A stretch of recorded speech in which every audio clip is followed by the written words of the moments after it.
Welcome, ladies and gentlemen. I'm the Lazy Chair Bear, and today I'll be reviewing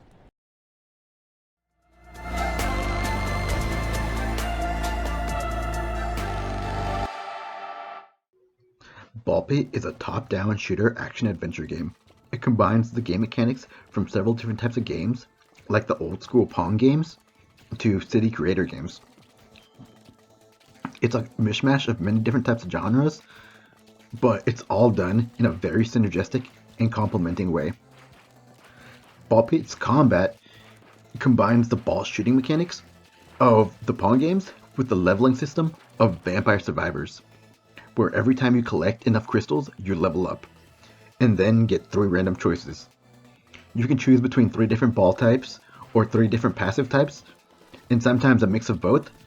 If you've played games like Megabonk, Hades, or Death Must Die, then you know how this game works.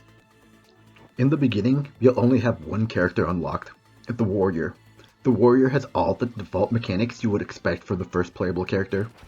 He shoots a ball in a straight line, he hits decently hard, he moves decently fast. If you look at his stats too, they're all mostly balanced, but we'll get to those later and what they mean. When playing as a warrior, you'll note that he starts with a special ball, a bleed ball. Whenever the bleed ball hits an enemy, it causes them to bleed out a little for a few seconds afterwards. After he shoots his special ball, he'll follow it up with a few smaller pellets, shooting right after it. The pellets don't have a special effect, but he shoots a lot of them at a time. As you progress and unlock new characters and ball types, you'll notice that each character has their own unique way of throwing balls, making the experience both challenging and entertaining.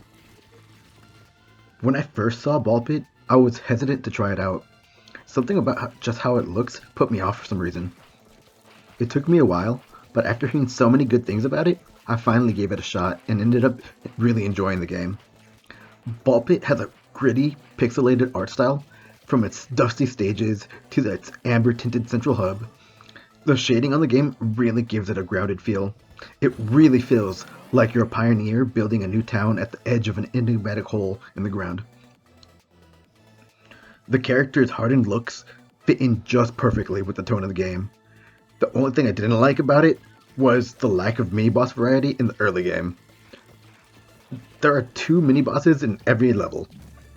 The mini-bosses are a lot bigger than the rest of the pieces and also shoot projectiles, but for the most part, they look the same as any other piece. At least for the first few stages.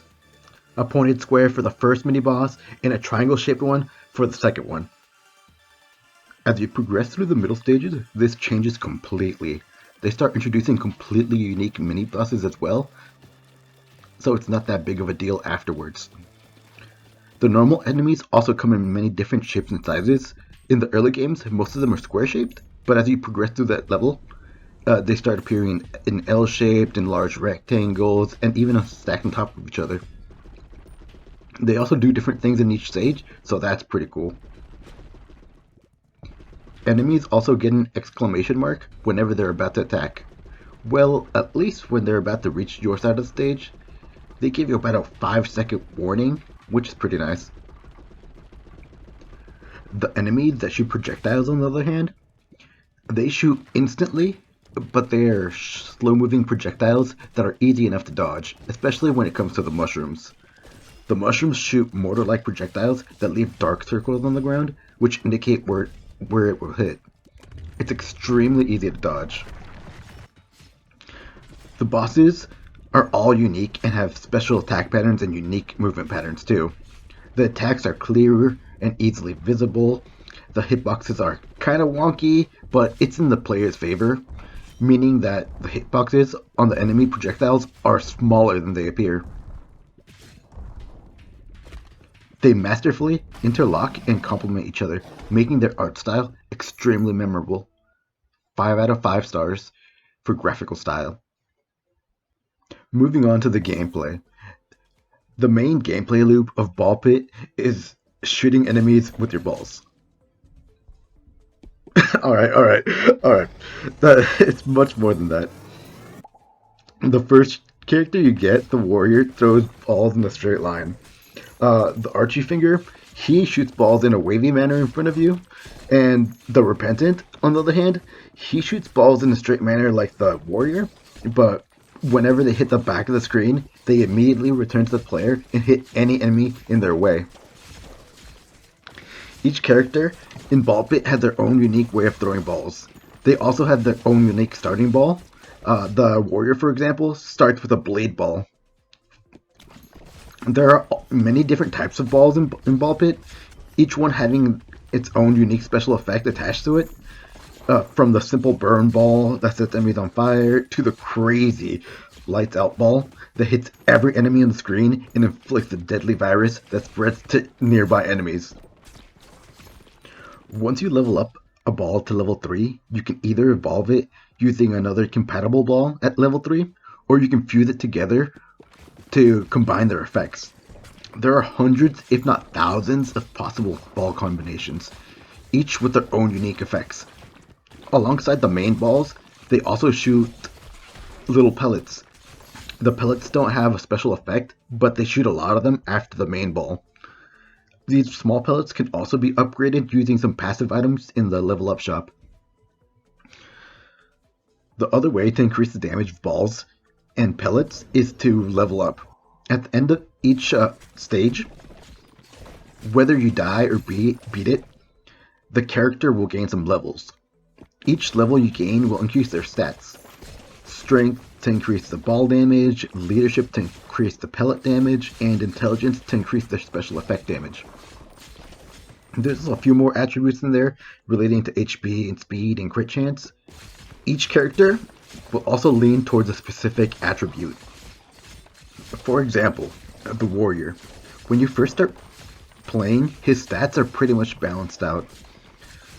As he starts getting more levels, you'll see in his stats, they'll start leaning more and more towards strength, and not that many towards leadership, meaning that his main ball will do way more damage than his little pellets do. And different characters will lean towards different stats. While it might not matter in the early game, in the late game, it starts becoming increasingly difficult to beat the bosses using the wrong builds for a character. There's also another way to increase stats on characters, and that's through the town building. After you die or beat a level, you'll get the option of either retrying if you died, or going back to town if you beat the level. When you're in the town hub, you'll be able to buy different buildings using gold you acquired during your expeditions into the pit. Each building will increase one stat for all characters. They also require different items to build them, like wheat and logs. Wheat and log farms are probably going to be the first thing you build. You'll need a lot of them to build all the better buildings later. Anyway, the gameplay of Ball Pit is very deep and complex, making the experience more fun the more you play. 5 out of 5 stars in gameplay. Moving on to the story. Well, Ball Pit doesn't seem to have any discernible story. Other than the guess I made that they were exploring a pit in the ground and building a town near it, the game doesn't give any upfront lore. Because of this, I'll be giving Ball Pit a null pass. A null pass will exclude this game from a story review. For Ball Pit, I'll be judging its replayability. Games like Ball Pit are extremely replayable. It's in the same category as games like Hades, Vampire Survivors, and Megabonk. Games like these thrive in their replayability. They have hundreds upon hundreds of hours of playtime, making it a really fun game that you can just throw on for 20 minutes at a time, have a completely unique experience, and then come back the next day and do it all over again. 5 out of 5 stars in replayability. And finally, we get to the value. Ball Pit costs $14.99 USD. It has no microtransactions, and for a small single-A video game with hundreds of hours of playtime, it's a really good proposition. 5 out of 5 stars in value. Well, I don't think I'll need to do much math for this one.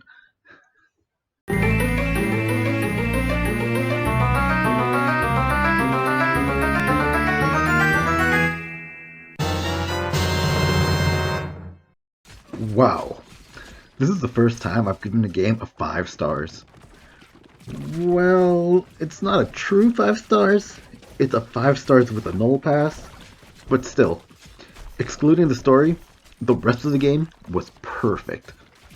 I would 100% recommend this game.